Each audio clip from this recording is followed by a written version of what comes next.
Ya inicia Zona 8, Tertulias y más. El espacio de noticias y opinión para empezar el día como Dios manda. Zona 8, la experiencia informativa que realmente importa. Quedan con ustedes nuestros panelistas.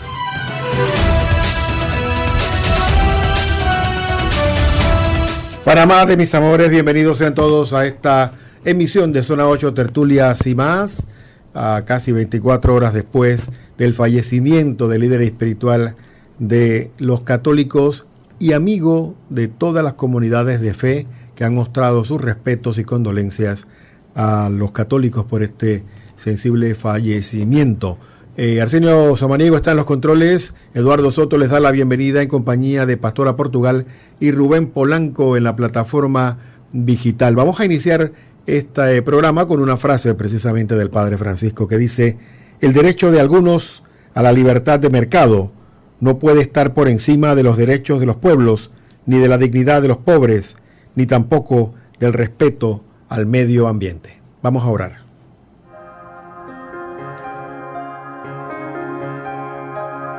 Bajo tu amparo nos acogemos, Santa Madre de Dios.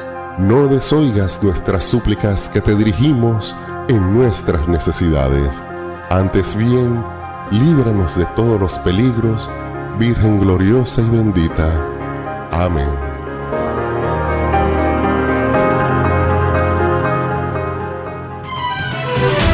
Ya volvemos a Zona 8, Tertulias y más.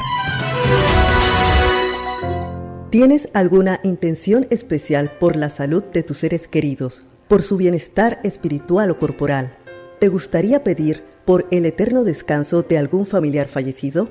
Este es el momento de elevar tu voz al Señor. Inscribe tus intenciones hoy mismo en el Rosario en Familia y juntos rezaremos por la salud y la paz de los tuyos y la resurrección de aquellos que ya partieron. Llama a nuestras oficinas al 270-0141 o escríbenos al WhatsApp al 6428-8597. La familia que reza unida, permanece unida. El Rosario en Familia. Siga con nosotros en más de Zona 8, Tertulias y más. El invitado tiene la palabra.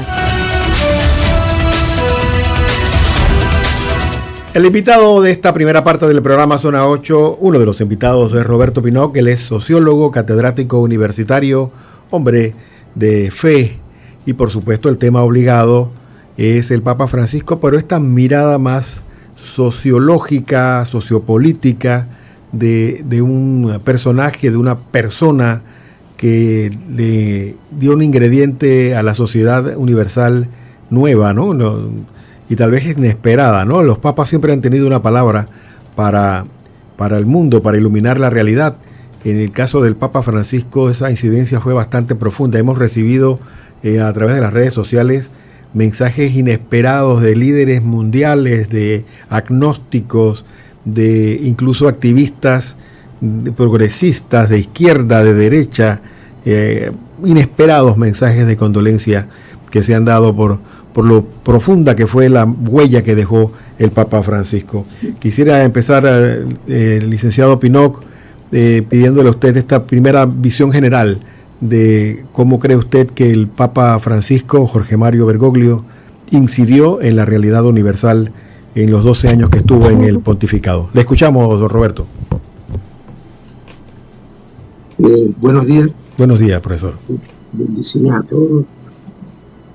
Bueno, en realidad podríamos decir que se trata de un pontífice que pudiéramos decir que realmente esto puede ser considerado el Papa de los pobres, el Papa de la justicia, el Papa de la misericordia. Sí. En esos tres aspectos él estuvo muy comprometido, y eso lo vemos en distintas acciones, en las distintas iniciativas que tuvo. Allí entonces está comprometido con el tema de la diversidad. En el 2015 vimos cuando sacó el ciclo que tenía que ver con el compromiso con el ambiente, pero fíjense que identificaba el tema del ambiente como el mismo ser humano. El ser humano en medio y dentro y parte de este ambiente, en el cual si no hay una justicia en lo que corresponde con la justicia, profesor, disculpe, profesor, disculpe. Ni se resuelve ni se resolverá. Estamos teniendo problema, profesor, disculpe, con el audio. Arsenio, te suplico a ver si podemos, te voy a pasar el número del profesor, a ver si lo podemos llamar por WhatsApp para ver si por ahí conseguimos una mejor calidad de audio, porque estamos teniendo problemas con el audio del Zoom. No sé si es por el micrófono o qué, pero para llamarlo, Arsenio, a ver si podemos, tal vez por WhatsApp, tener una mejor calidad de audio que en radio. Por más streaming que tengamos en audio, lo que cuenta es la calidad del sonido, ¿no? Ya lo están llamando, profesor, a ver si por ahí podemos comunicarnos de una mejor manera. Mientras volvemos acá al estudio principal para comunicarles pues que ya hay fecha para el funeral. Esto era muy importante saberlo para, sobre todo, aquellos que están invitados al funeral, los reyes, de los monarcas de Europa, de África, de algunas islas del Pacífico. Están invitados principalmente porque, como les digo esto, la categoría del jefe de Estado Vaticano es el de monarca, y entonces tiene que acudir al funeral los monarcas y luego los jefes de Estado. Esto va a ser este sábado a las 10 de la mañana en la Plaza de San Pedro, para empezar a partir de ahí los novenarios, ¿no?, del Santo Padre. Ya tenemos comunicación con el profesor Pinot. Vamos a intentarlo nuevamente. Profesor, bienvenido. Reiteramos la bienvenida para que nos dé su impresión inicial de el personaje Francisco, la incidencia de su pontificado en el mundo. Adelante. Sí, buenos días. Buenos días. Nosotros lo que señalábamos es que el Papa Francisco pues, perfectamente podría calificarse o categorizarse o llamarse el Papa de la Misericordia, el Papa de los pobres, ya, y el Papa de la Paz. Sí. Estuvo comprometido con esas, con todos esos aspectos, ya. Y cuando se plantea, cuando se publica y saca la encíclica Laudato Si, por ejemplo, la visión que tenía no era una visión meramente naturalista o ambientalista, como a veces algunos han querido asignarle, ¿no? Hubo quienes le acusaban de que, bueno, ahora resulta que ya el Dios que conocemos no es el Dios cristiano, sino el Dios de la Pachamama, el de los indígenas, de aborígenes. Entonces hubo todo un error allí, y allí lo que se planteaba era precisamente que el tema del ambiente, si no protegemos el ambiente, estamos creando y cavando la propia tumba. Así es. De los seres humanos. Entonces, allí hay un compromiso con la gente. Bueno, por supuesto que si no se resuelve y supera el problema de la pobreza, el tema ambiental tampoco puede resolverse porque están íntimamente ligados. Justicia ambiental y justicia social van de la mano. Bueno, esa era una perspectiva que él tenía, pero es una perspectiva que no nace con él siendo papa. Su perspectiva de la paz, su perspectiva del ser humano, su perspectiva de la misericordia, ya era su práctica de vida, su práctica sacerdotal desde mucho antes. Es lo que se conoce de él en su vida y sus actividades en la iglesia argentina.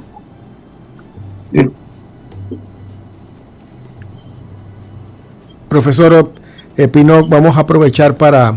tenemos 3 audios sobre el Papa Francisco, vamos a irlo poniendo a lo largo de la entrevista. Quisiera iniciar con este, que es un reporte europeo de primero del fallecimiento y segundo de lo que va a ocurrir en los próximos días. Vamos a escuchar a Arsenio este primer audio que tenemos del Papa Francisco para que podamos entrar en contexto. Adelante.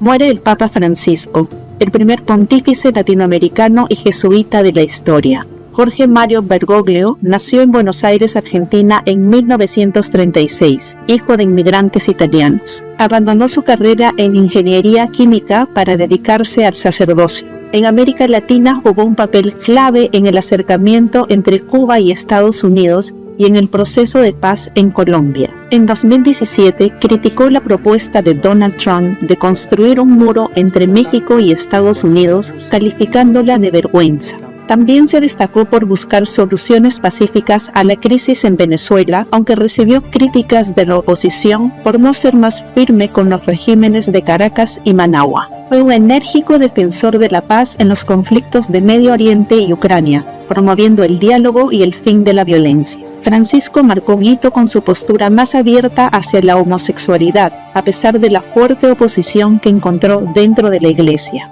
Aunque su papado enfrentó grandes desafíos, incluidos los escándalos de abuso, será recordado por sus esfuerzos reformistas y su impulso para generar cambios dentro de la Iglesia Católica. Una de las acusaciones que se cernían sobre el Papa Francisco era precisamente esa, su simpatía con los regímenes de izquierda en el continente. Profesor Pinochet, ¿qué opinión le merece esto?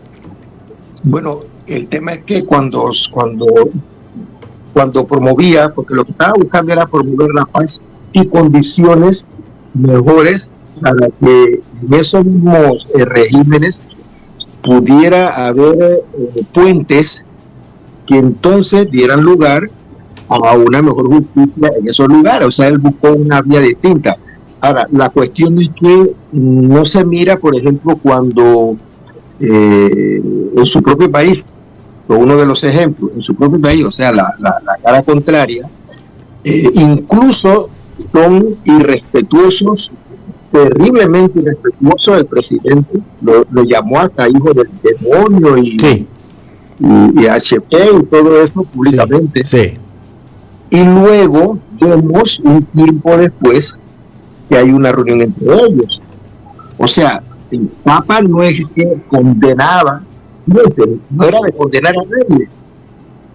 Y luego hay esa reunión, digamos que hacen las paces. Por ahí se estaba diciendo que iba una semana de luto. Fue declarado 7 días. En Argentina. El mismo que un tiempo atrás lo habían acusado de representante del diablo, del demonio. O sea, eso significa que hubo una relación tal que permite esa transformación. El tema es que muchos medios de comunicación solo hacen noticia de una de las acciones o el tipo de acciones que realizaba, más no cuando lo hacía con lo que sería, digamos, esa cara contraria, ¿ya? Y eso fue en lo político y eso fue en lo eclesial. En África había mucha resistencia, sobre todo con el tema de la diversidad sexual y todos estos temas y del matrimonio, una resistencia enorme. Y él iba allá y fue allá en África y allá entró en contacto y en relación. O sea, no entró a condenar a nadie. Es lo que él decía: ¿quién soy yo para condenar a alguien? ¿Quién soy yo para sacarlo de la iglesia? ¿Quién soy yo para impedir que entre a la iglesia? O sea, nos estaba dando unas pruebas de misericordia que era poco entendida. Cuando uno está muy mareado por lo ideológico, eso no lo ve. No entiende esa parte del Papa. O sea, trató de ser lo más que pudo a imagen de Jesucristo en su práctica. O sea, no condenar a nadie. O sea, el estilo con la Magdalena, ¿no? O la mujer pecadora. Adúltera, claro. No condenarla. Profesor, Pastora Portugal le tiene una pregunta, adelante. Gracias, profesor, por estar con nosotros. Profesor, ya que tocó este tema sensible sobre esa visión del Papa, también hubo un mismo revuelo sobre la aprobación de los matrimonios gay, que viene siendo casi lo mismo que usted está explicando. Pero déjeme explicar que el Papa nunca aprobó nada, no, claro, sabemos que no lo aprobó, pero hubo una visión, una corriente que se decía como que estaba a favor, como que sí, como que no. Explíquenos eso, por favor, porque hay muchas personas que tienen ese punto, porque me lo han comentado, como confundido, pues que me han dicho, mira, que el Papa quería aprobar el matrimonio gay. Explíquelo usted desde su visión para que estas personas puedan tener este punto claro. Es que el tema, el tema es el mismo que decíamos de la mujer pecadora. ¿Ya? Alguien hubiera dicho en aquella época, bueno, pero es que Jesucristo le da cabida a la mujer pecadora. En vez de tirarle piedra, en vez de apedrearla, igual que los demás, que era la norma mosaica, ahora llega y la perdona. Claro, al final lo que se está señalando es que tiene que enmendarse. Ahora bien, ¿qué es lo que ocurre con el tema del matrimonio? Él fue categórico, él jamás aceptó el matrimonio gay dentro de la iglesia. Sí. Pero él señalaba lo que dijimos hace un momento, o sea, ¿quién es él para condenar? ¿Quién es él para decirle a quienes quieren entrar a la iglesia que no entren? Él no es quien. Entonces, ese era su principio. Ahora, ¿quién dijo que alguien que tiene una práctica homosexual no puede tener luego una intención de cambiar su vida? Claro que hay. Además, yo conozco personalmente gente que han hecho el esfuerzo y lo han cambiado. No se han vuelto del todo, digamos, que se han casado luego con una mujer y eso, pero han seguido con una vida prácticamente de celibato. Sí. O sea, hay toda. Ahora, pero si lo hubieras rechazado, si lo hubieras condenado, le estarías poniendo una barrera, le cierras la puerta a esa persona que pudiera cambiar. Y el mismo Evangelio señala, hay aquel que hace caer o tropezar a esos menores, a esos que tienen menos fuerza, a esos que tienen que están más, imagínense, la gente adicta, que están más atrapados en una situación de pecado. Si lo condenas de salida, pues a lo mejor lo estás condenando para siempre e imposibilitándole su posibilidad de conversión. Entonces, esto es lo que el Papa trataba de señalarnos en todo momento. Tenemos que ser lo suficientemente abiertos para saber que todos podemos cambiar. Primero, que no todos somos, no todos estamos salvados así por así, porque solo estamos dentro de la iglesia. Y que en algunas cosas decimos seguir los mandamientos. Todos tenemos cola de paja. Es lo que él trataba de señalar, ¿no? Y por eso la comprensión. Entonces ahí, eso es la misericordia. Profesor, el Papa mostraba a la iglesia como un hospital de campaña en una guerra, ¿no? Entendía a la iglesia como eso. Y le abrió la puerta, al menos de su corazón, a algunos, entre comillas, indeseables. Y usted ha tocado el tema, o no sé si hemos llevado hacia allá a tocar el tema, pues, de los homosexuales, por ejemplo. La pregunta que le tengo es la siguiente. Por primera vez en muchas décadas, el número de católicos en el mundo subió en el 2024.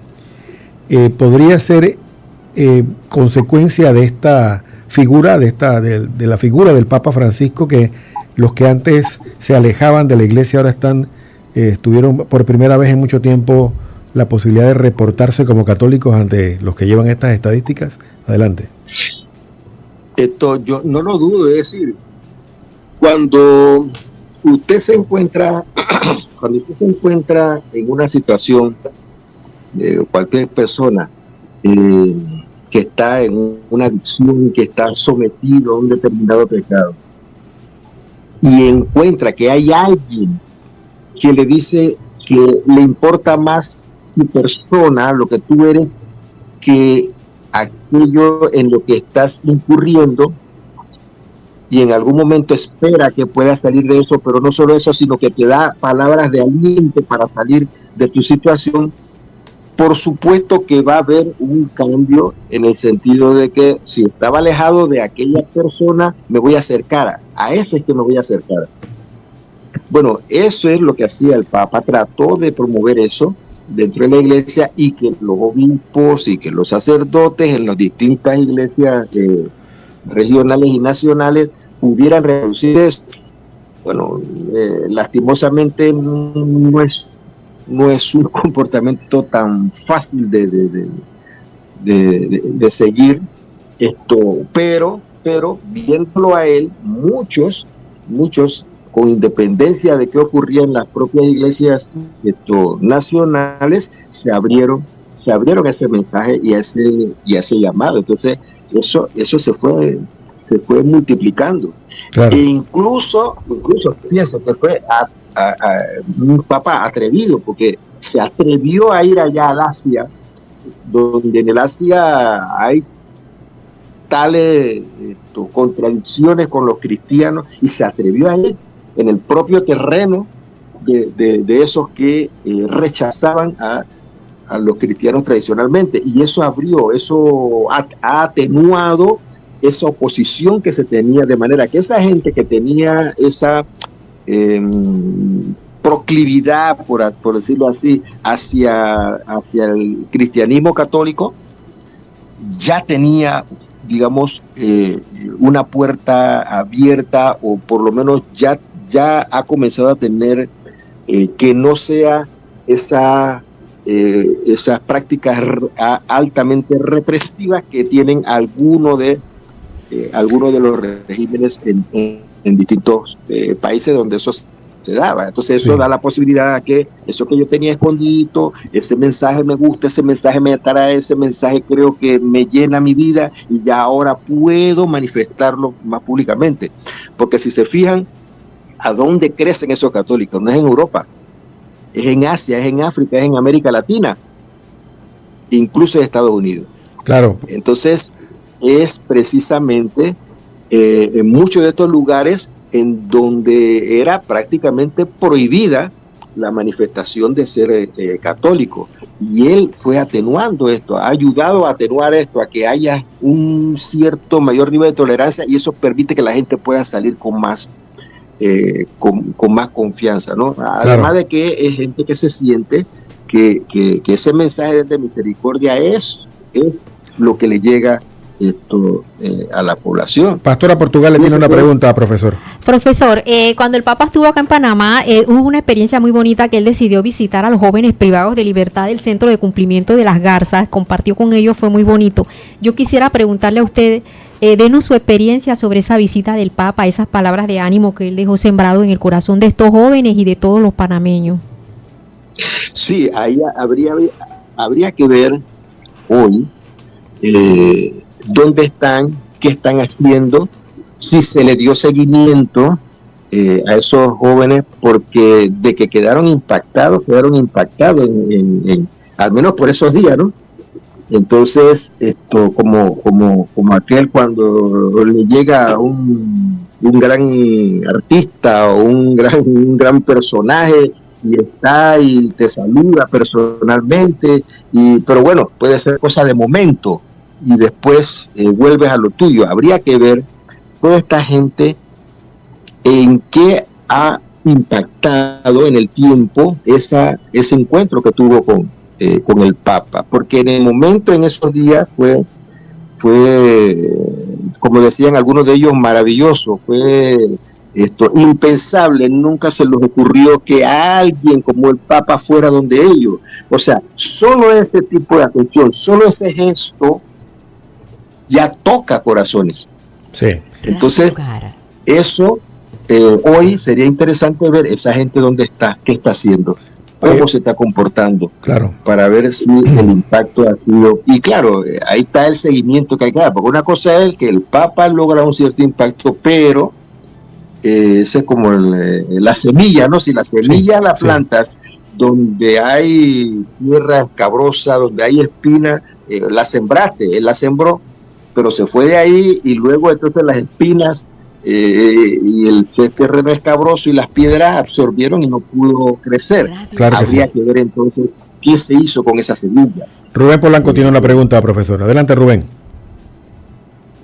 Sí, profesor, personalmente creo que el legado que deja el Papa Francisco, siendo latinoamericano, más que todo desde el punto de vista de Latinoamérica, lo que nos representa a todos como latinos y como miembros de este continente.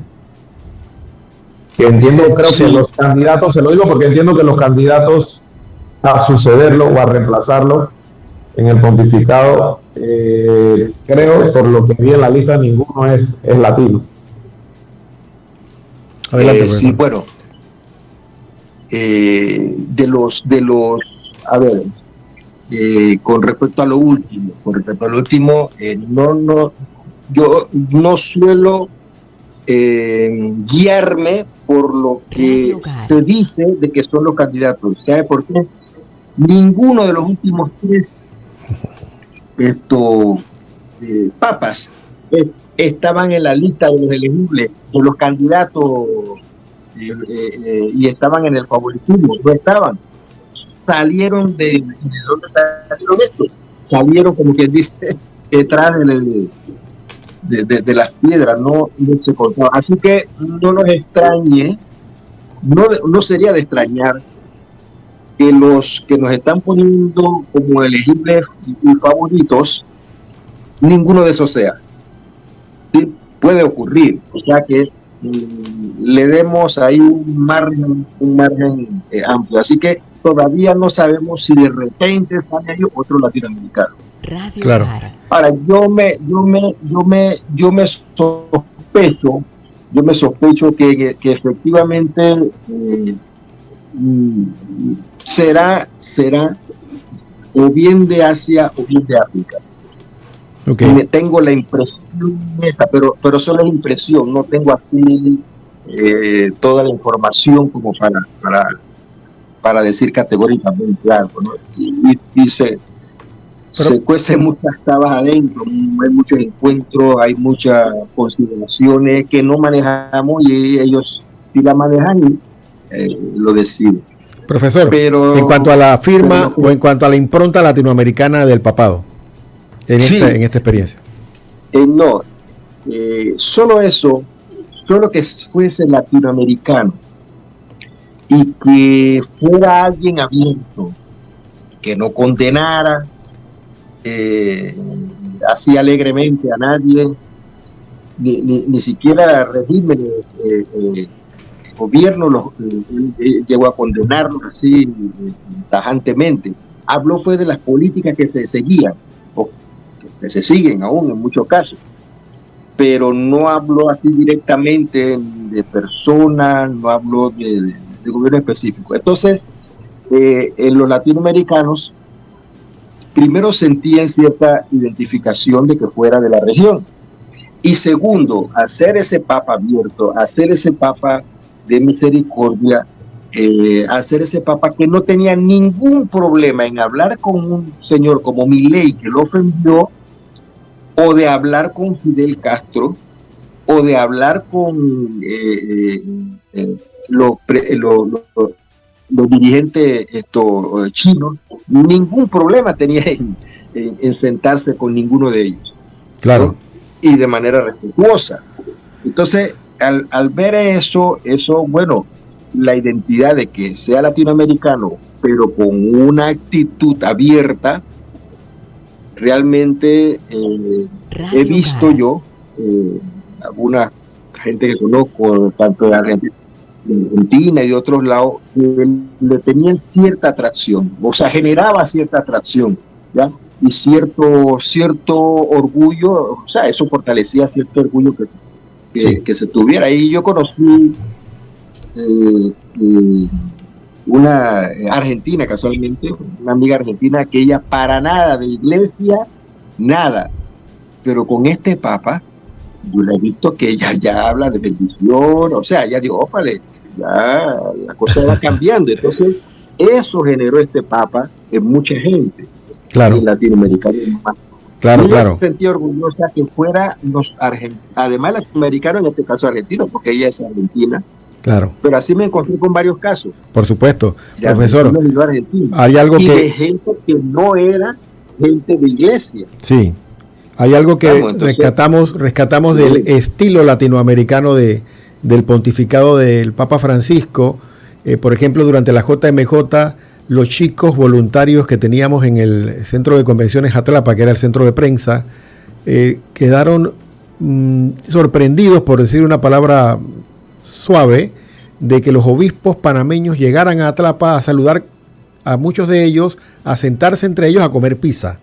Un obispo en muchas regiones del mundo, en Europa, en Asia, en el propio África, he visto como un príncipe y no cercano, ¿no? Y el Papa latinoamericano lo que logró hacer fue acercar el papado a la gente común, que ni por pensarlo hubiera imaginado jamás tener tan cerca a un papa y saludarle y estrecharle la mano.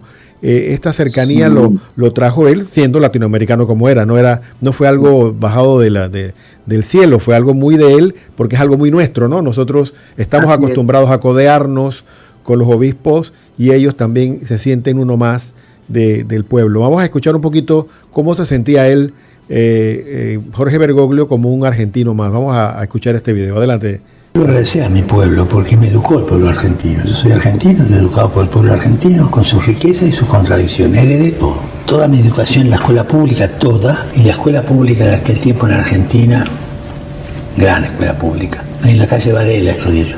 Y después el industrial lo hice en la escuela pública también, y la universidad la empecé en la universidad pública, pero ya entré al seminario después. O sea que toda mi educación se la debo a Argentina, a la escuela pública argentina, a la sociedad argentina, a mi familia migrante que enraizó incluso políticamente en la ciudad argentina. Muy agradecido a Buenos Aires, a la Argentina, es mi patria. Esto nos marca pues este perfil muy de acá que muchos en Europa no entendían, ¿no? Recuerdo las visitas previas que hicieron a la JMJ, debo explicarles a los oyentes que fui encargado de atender a los que venían en el avión papal. Ellos vinieron 6 meses antes, luego 3 meses antes, un mes antes, y nos dejaron muy claras las normas protocolares vaticanas con respecto a la atención al Papa. Ninguna de ellas fue respetada por el propio Papa, ¿no? Y ellos querían asegurarse que los panameños la respetáramos, pero bueno, así somos acá un poco informales, y en la informalidad también nos encontramos con Dios, ¿no? Adelante, profesor. Sí, eso te iba a decir, que no respetaba esas normas verticalistas, diríamos rígidas, y eso desde que llegó dijo: no voy a vivir, no voy a dormir donde duermen los papas, aislados, separados de todo el resto del personal y del clero del Vaticano, sino que se fue a una casa en la cual tenía relación directa con buena parte de la gente del clero del Vaticano, del personal, de la cocinera, de la gente, o sea, por ahí comenzó a romper determinados montes. Y eso para nosotros, que nos resulta normal, no nos resultaba extraño. En Europa sí. En Europa eso era una afrenta que no era soportada por mucha gente, no soportó eso. Sí. Y por eso lo acusaban de cuanta cosa, ¿no? Pero no se entendía ese estar al nivel del otro, ¿sí? El inclinarse. Él habló en muchas ocasiones del inclinarse hacia el otro, o sea, el poder que se tiene debe ser de servicio, decía el Papa. El servicio es la inclinación hacia el otro para poder ver la necesidad del otro. Si no me inclino hacia el otro, no veo su necesidad, y si no veo su necesidad, no puedo servirlo realmente. Profesor. Entonces, eso era lo que trataba en su estilo de vida, de infundir dar el Papa. Una pregunta, profesor, que le quiero hacer. Él también, al momento de su toma de posesión, quiero usar esta expresión popular, rehusó que fuese una coronación, porque debemos entender que el Papa es considerado en Europa un monarca más, y hay una coronación el día que asume. Él también rechazó eso, y lo que hizo fue la imposición del palio arzobispal, porque es obispo de Roma, y nada más. Lo que implica pues es tomar posesión como un obispo y no como un rey, ¿no? Eso también era una marca en su manera de llevar el papado. Pero hubo un aspecto muy importante, que fue el llamado a que Europa se encontrara a sí misma, porque los vientos de guerra que se cernían sobre el continente europeo estaban tocando a la puerta, algo que fue desoído, y mire dónde se encuentra Europa ahora. Si puede hacernos una reflexión respecto a esta importancia que le dio el Papa a que Europa se hiciera la revisión interna que debía hacer.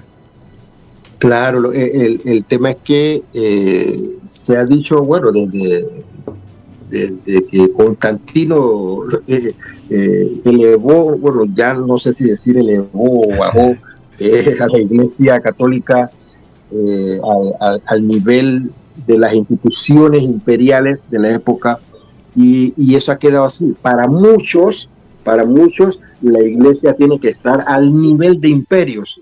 Entonces, algunos papas, como el Papa Francisco en esta ocasión, han planteado la resistencia a identificar los símbolos, las prácticas, las maneras de presentarse o de hacer las cosas, de presentarlas como al nivel o equivalentes a un imperio. Entonces, no puede ser.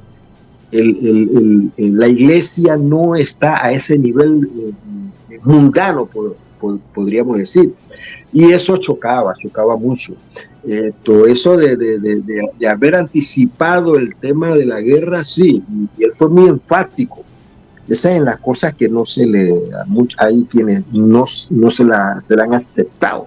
Sí. Porque él dijo, la guerra es nada más que un negocio en el cual los que negocian con el armamento, con los armamentos, son los únicos que salen ganando.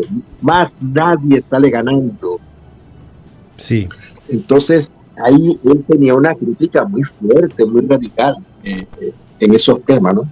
Profesor Pino, me permito leer una nota que baja hace poco de la Santa Sede, donde se indica que la primera congregación general de cardenales se realizó a las 9 de la mañana, hora de Roma.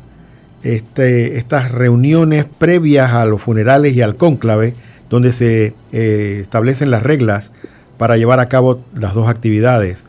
En estas reuniones se decide, por ejemplo, el día y la hora del funeral, que ya está decidido. Va a ser este sábado a las 10 de la mañana en la Plaza de San Pedro. También se aprueban los gastos necesarios para la elección del nuevo Papa. Se leen los documentos que ha dejado el difunto y se provee lo necesario para la preparación de la Capilla Sixtina, que eso tiene un costo y hay que aprobarlo. Aunque el camarlengo, que es una especie como de ballet del Papa actuante, cuando muere, el camarlengo asume poderes administrativos, se hace acompañar de 2 cardenales más, y cada 3 días están eligiendo a estos 2 cardenales que acompañan al camarlengo en la administración de la Santa Sede. Esto van a, como le digo, a organizar el cónclave a partir del día de hoy. Y mañana se vuelven a reunir a las 5 de la tarde. Van a estarlo haciendo todos los días hasta que tengan un nuevo Papa. Por ahora van 60 cardenales reunidos. A medida que vayan llegando a Roma se van a estar reuniendo en mayor número. Continuamos con las preguntas. Pastora Portugal la tiene ahora. Profesor, sabemos que el Papa Juan Pablo II, cuando falleció, todo el mundo se enfocaba hacia el cardenal Ratzinger. ¿Sabe usted si ahora hay una... Ya usted habló al respecto, pero quisiera preguntarle a usted si hay alguna figura que el Papa, si usted sabe si el Papa Francisco ya tenía alguna figura que él consideraba que podía ser su sucesor. Bueno, De repente por ahí varias. Quizás el cardenal, que él le confió mucho las negociaciones casualmente que tenían que ver de paz con el tema de Ucrania, con el tema de Cuba, también incluso anteriormente la relación con China. El cardenal, bueno, y creo que este es europeo en este caso. Caramba, se me escapa ahorita el... Parolín. Pero, exactamente. Y creo que es italiano, si no recuerdo mal. Entonces, ya ahí estamos viendo que donde todo el mundo puede estar esperando que se siga ahora la tradición de que se sale de un europeo, se vuelve a un europeo. Pero en este caso, si fuera un cardenal como él que aparece entonces, y fíjate que no aparece entre los favoritos de lo que están hablando, entonces esta sería una figura, digamos, en la cual el Papa tenía, era una de los cardenales en el que él tenía mucha confianza, ¿no? Y bueno, y los resultados se pudieron observar, ¿no? Así que ese es el único, así que se me... Hay algo muy importante que la Iglesia Católica está tratando de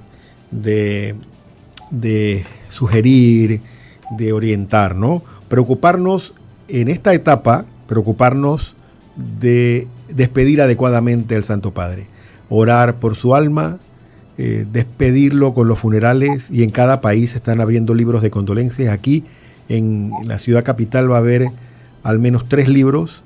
Entiendo que en la Anunciatura va a haber un libro para que el cuerpo diplomático acuda pues a firmar el libro de condolencias. Va a haber uno en la Catedral Metropolitana, o sea, la Basílica Santa María la Antigua, y va a haber uno aquí en el Arzobispado de Panamá. Esto forma parte de las actividades, pero también están las Eucaristías diarias, aun cuando a partir de ayer mismo en las Eucaristías se retiró el nombre de Francisco, ya uno no ora por el Papa como Papa, sí ora por su alma, por su resurrección. Entonces en las Eucaristías se están haciendo esta intención de orar por la resurrección de Jorge Mario Bergoglio. Este tipo de cosas es lo que la Iglesia está tratando de que ahora sea el tema de conversación. Y lo de la elección vendrá una vez se sepulte el cuerpo mortal, los restos mortales del Santo Padre en Santa María la Mayor, lo cual también es novedoso y noticioso. Él decidió en su testamento hace 3 años que sus restos estuviesen cerca del altar donde está el ícono de la Virgen en Santa María la Mayor, y no en el Vaticano. Dice, el Vaticano es mi lugar de trabajo, dice, no es el lugar para la eternidad. Sí. Eso fue su frase expresa. Le damos los micrófonos, profesor, para la despedida, ya que tenemos una siguiente invitada con un tema muy delicado que debo adelantar en este momento, que es en el concurso nacional de oratoria del año pasado. Hay unos finalistas, y esos finalistas, parte de los premios era unas becas universitarias, lo cual no ha ocurrido. Entonces vamos a conversar un poco de eso. Usted, que es profesor universitario, debe tocarle la fibra, profesor.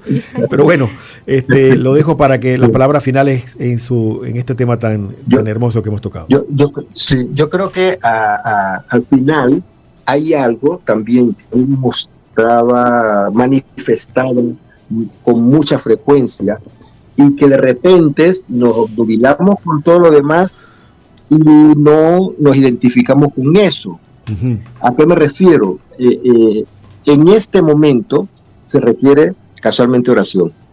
Sí. Él decía múltiples veces, oren por mí, es que yo soy igual a todos ustedes, así que oren por mí. Si no hacemos esto en este momento, estaríamos traicionándolo. Yo creo que el señalamiento que acabas de hacer viene a bien en el sentido de que nos recuerda eso. Sí. Él nos pidió eso, bueno, seamos entonces consecuentes con eso. Oremos por él que nos lo pidió, como Jorge Bergoglio, ¿no? Sí, sí. Y acompañamos al profesor en este pensamiento también, de que ahora más que nunca el alma de Jorge Bergoglio Francisco requiere nuestra oración por las fallas que pudo haber cometido, para que se haga en él realidad la resurrección. Vamos a la pausa y regresamos de inmediato aquí a Zona 8, Tertulias y más. Gracias al profesor Roberto Pinoc por su tiempo y sus reflexiones. Gracias a ustedes por la invitación. Ya volvemos a Zona 8, Tertulias y más. Las hermanas de la Visitación de Santa María les invitan a celebrar los 100 años de presencia de la Orden en Panamá, el sábado 26 de abril a las 10:30 de la mañana, con la misa solemne de Acción de Gracias, presidida por el Arzobispo Metropolitano de Panamá, Monseñor José Domingo Ulloa Mendieta. Acompáñanos a celebrar los 100 años en el primer monasterio de clausura de nuestro país. Te esperamos. Dios sea bendito.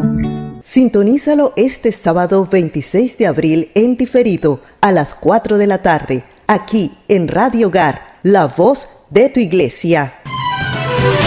Siga con nosotros en más de Zona 8, Tertulias y más. Sobremesa, la conversación estimulante del día. Oiga, Pastor y Rubén, se me ha olvidado mencionar que en este momento al aire en FTV está la misa por la memoria de Francisco que está celebrando Monseñor José Domingo Ulloa y el nuncio apostólico Edgardo Campos Salas. Ellos también de allí parten a la Anunciatura para la apertura del libro de condolencias oficial ahí en la Anunciatura.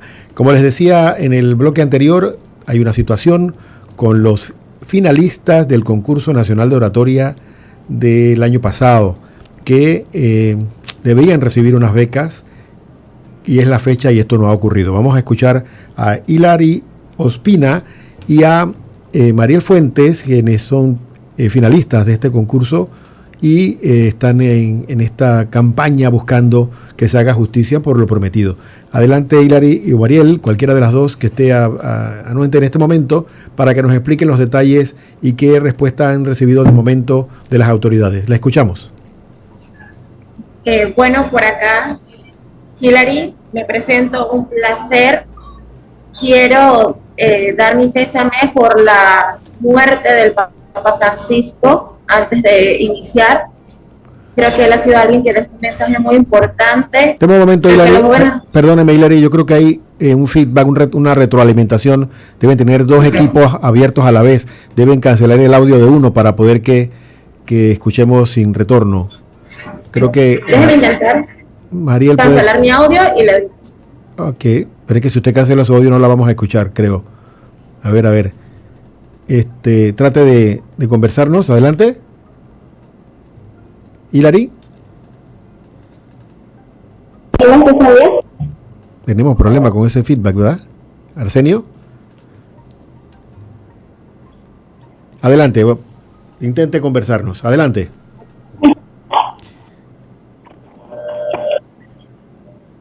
Sí, adelante. Le escuchamos. Hilary.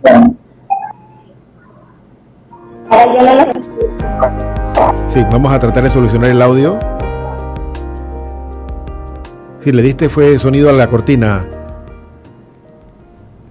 Adelante, Hilary, le escuchamos. Ahora no la escuchamos. Sí, tienes que encender el micrófono. Enciende el micrófono, Hilary. Encienda el micrófono. Gracias. Así. ¿Así? Te escuchamos con distorsión. No sé si es el lugar donde está, si es el feedback. Creo que sí. Me parece que Mariel habla primero. Sí, vamos a hacer eso, que Mariel haga las explicaciones iniciales mientras usted busca una ubicación un poco con menos eco y menos resonancias. Adelante, Mariel, háganos un planteamiento inicial de qué está ocurriendo con los ganadores o los finalistas del concurso nacional de oratoria. Le escuchamos. Sí, de antemano agradecerles a todos por la oportunidad y nos unimos con ustedes básicamente en cuanto a las condolencias sobre el Papa. Sí. Sabemos que es una situación bastante difícil por todo lo que estamos afrontando. El mundo se encuentra en un momento bastante delicado. Sin embargo, la vida no para y por esa situación nosotros nos encontramos aquí. Adelante. Básicamente nosotros somos exfinalistas del concurso nacional de oratoria que nos unimos en una campaña. Esta campaña cuenta con estudiantes desde el 2019 al 2024, pero haciendo hincapié desde el 2021 al 2024. Ah, caramba, pensaba que era solo del año pasado. No, Wow. De hecho yo soy de la edición número 18 y ya existe la edición número 19 como tal. Entiendo. Este año sería la edición número 20, el concurso nacional de oratoria cumple 20 años, pero seguimos pasando por una situación bastante crítica con una promesa que se nos hizo no solamente en cadena nacional, sino también internacional. Uh-huh. Desde varios años el concurso nos viene prometiendo becas, tanto a las personas que quedan dentro del podio como a las personas que no quedan dentro del podio. A estas 7 primeros lugares se le ofrecen $25,000 con una beca, y el resto de los 8 integrantes se le ofrece $20,000 como tal. Una vez que el concurso culmina, el IFARU hace entrega de un documento firmado por el secretario general del IFARU o el mismo director del IFARU, en donde se le hace ver y se le acredita básicamente lo que vendría siendo no una beca como se le prometió inicialmente, sino un auxilio económico. Entiendo. A raíz de todo esto, cada caso es totalmente diferente porque realmente no podemos abogar porque todos los casos son exactamente iguales debido a que son de distintas ediciones. Sin embargo, ha de decirse que realmente pasa lo siguiente, y es que no existía un asesoramiento como tal de tienes que darle este tipo de seguimiento o estos son los procedimientos a realizarse para poder hacerte tú acreedor a lo que te ganaste como corresponde dentro del concurso nacional de oratoria, que vendría siendo una beca, que ahora ya no es una beca sino un auxilio económico según lo que dictamina este papel. Entonces realmente yo les puedo hablar en mi caso. Cuando yo trato de hacer estos trámites me toca conseguir básicamente un contacto por insistencia mía, y este contacto no tiene absolutamente nada que ver con haciendo los trámites directos de la beca, sino un contacto que trabajaba en el IFARU, pero no tenía nada que ver con los trámites. Sí. Básicamente, cuando yo me acerco a esta persona dice como, ¿sabes qué? Se compadece de mí y llego hasta el piso número 15, que era donde anteriormente se atendían los auxilios económicos. Pero ¿qué pasa? Hasta el sol de hoy a nosotros no nos han dado una respuesta satisfactoria ni sensata con lo que nos corresponde y lo que se nos prometió dentro del concurso nacional de oratoria. ¿No hay ningún tipo de respuesta, Mariel? El director del IFARU hablando al respecto, se pronuncia al respecto y agradecemos que se pronuncie. Sin embargo, aún no hemos recibido una respuesta como tal. ¿Qué es lo que le han dicho, Mariel? Usted dice que no han tenido respuesta, pero dice que el director habló. Pero, ¿cuál ha sido de momento la respuesta que cada uno de ustedes ha ido recibiendo? A usted personalmente, ¿qué le dijeron cuando trataba de que le dieran alguna explicación o le dieran algún tipo de orientación? ¿Qué le han dicho oficialmente? Bien, oficialmente lo que a mí personalmente se comunica en la primera atención que tuve con el IFARU, que fue en el gobierno pasado, fue que traté de hacer estos trámites de la beca. Sin embargo, dadas las circunstancias, pues cuando llego se me hacen un montón de preguntas dentro del piso número 15, que vendría siendo el piso de los auxilios económicos, y se me pregunta que de dónde yo soy, qué estoy estudiando, en qué universidad estoy estudiando, y yo le respondo todos estos datos, pues porque asumo que es algo normal dentro del proceso. Sin embargo, cuando respondo todo esto, básicamente lo que se me ofrece dentro de los $20,000 que se me habían acreditado, solamente se me ofrecen $700. Y se me explica básicamente que quizás por ser del interior no lo entiendas, pero los $20,000 sí van a salir en el cheque, solo que no van a ir a tu cuenta. ¿Y a dónde iban a ir? Es que eso es lo que yo quería saber. Pero la única respuesta que se me dio es que quizás por ser del interior no lo entiendas. O sea, esta fue toda la respuesta.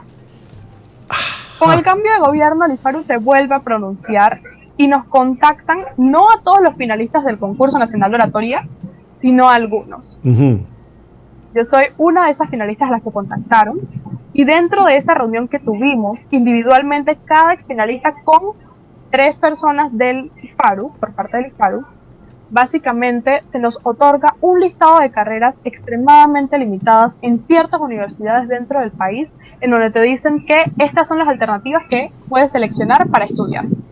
Ajá. Ninguna de estas carreras estaba afín a lo que yo estaba estudiando o a lo que yo quería estudiar inicialmente.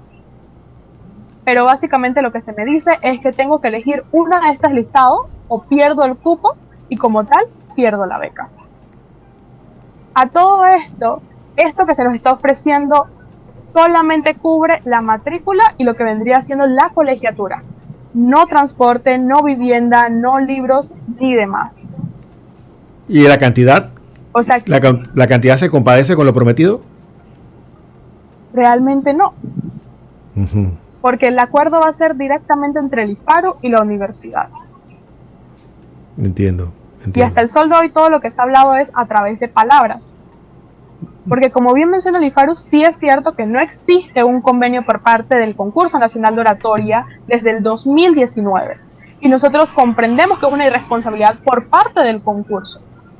Sin embargo, a nosotros se nos otorgó un certificado a cada uno de los finalistas en donde se nos acreditaba un auxilio económico por X monto. ¿Y quién firmaba el documento? ¿Quién firmaba el documento que se les entregó? En el caso de mi edición, la edición número 18, la firmó el secretario general del IFARU, que está por encima de los demás funcionarios, en este caso los auxilios económicos. La edición anterior a la mía, que es la número 17, fueron firmadas por lo que vendría siendo el director del IFARU. Entonces sí hay una formalidad, no es que estaba solo de palabra, había una formalidad, y aunque no hubiese un convenio, había una promesa oficial. Entiendo. Entonces, básicamente lo que nosotros estamos pidiendo o solicitando es que se pronuncien con una respuesta sensata y satisfactoria de lo que se nos prometió. Y que no solamente se hagan promesas engañosas por parte del IFARU, del Ministerio de Educación, que es quien maneja el comité de este concurso, y la organización como tal, que vendría siendo por parte de la Fundación Más Móvil. Eso es lo que le iba a preguntar. La organización del concurso está en manos privadas, no es el Estado. No. Parte pertenece a lo que vendría siendo el gobierno y otra parte pertenece a empresas privadas. Es parte y parte. Dentro del comité, quien dirige el concurso es el Ministerio de Educación. Claro, es el que lanza el concurso. Adelante, pastora. Déjeme ver si quede, un permisito, déjeme ver si quede claro. ¿Sería que está organizado por Más Móvil, Meduca y el IFARU? No. Eso es lo que ella dijo. Sí, exacto. Es que no es la, no lo es que el, vendría siendo no es la realidad. Que nosotros estamos pidiendo es una respuesta por parte de ellos. Pero el concurso está organizado por más empresas y más personas que se terminan vinculando a este tema. Sí, se han ido sumando. Buenas tardes. Sí, adelante Hilary.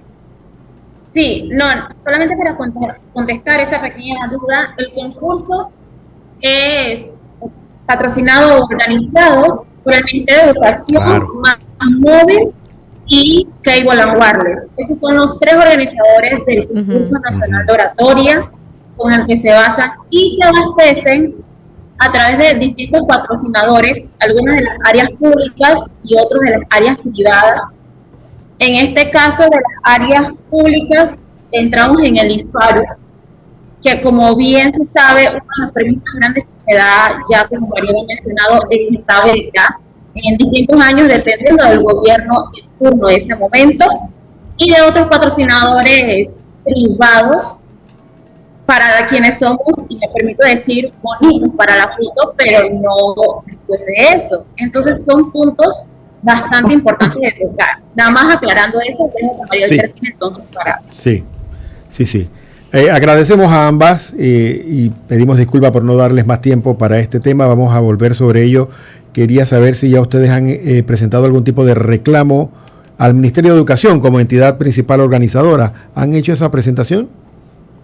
En mi caso, sí se ha presentado tanto al Ministerio de Educación como al IFARU y ya en privado al Concurso Nacional de Oratoria, a la organización.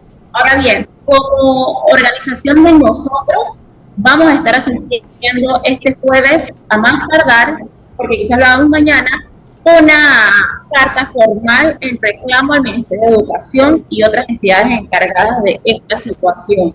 Pero tengo entendido que más de quienes lo han hecho.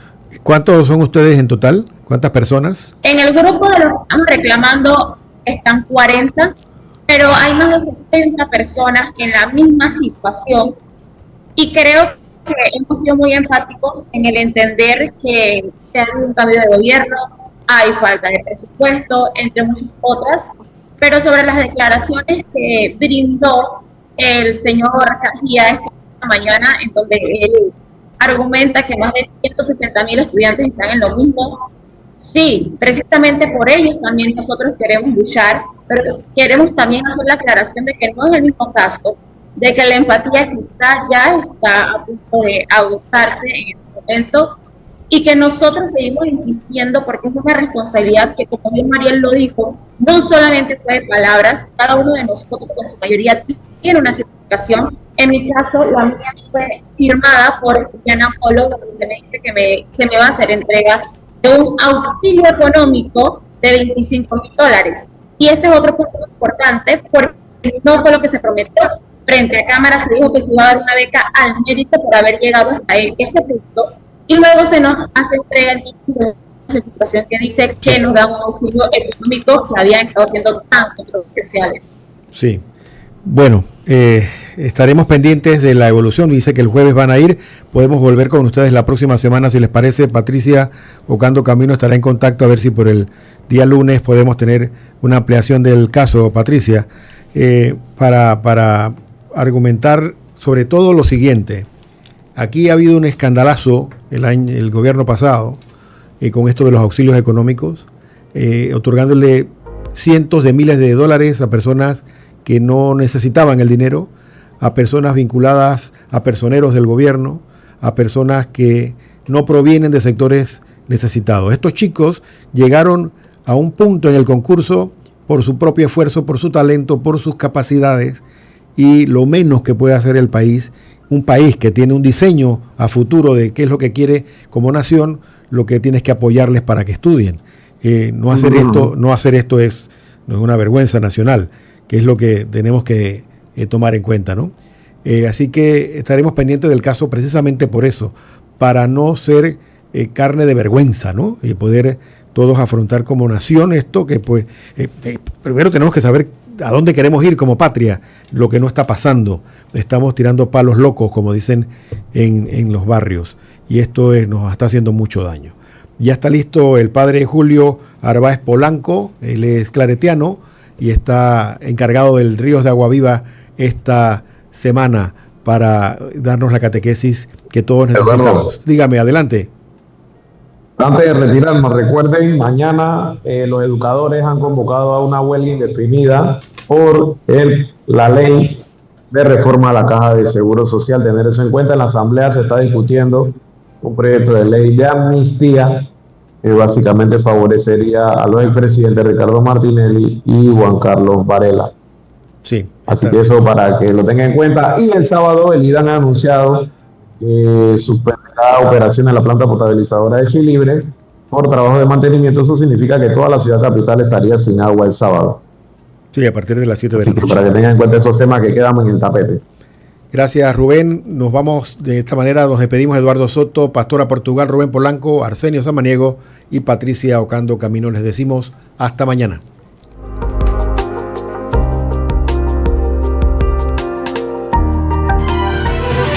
Hasta aquí, Zona 8, Tertulias y más.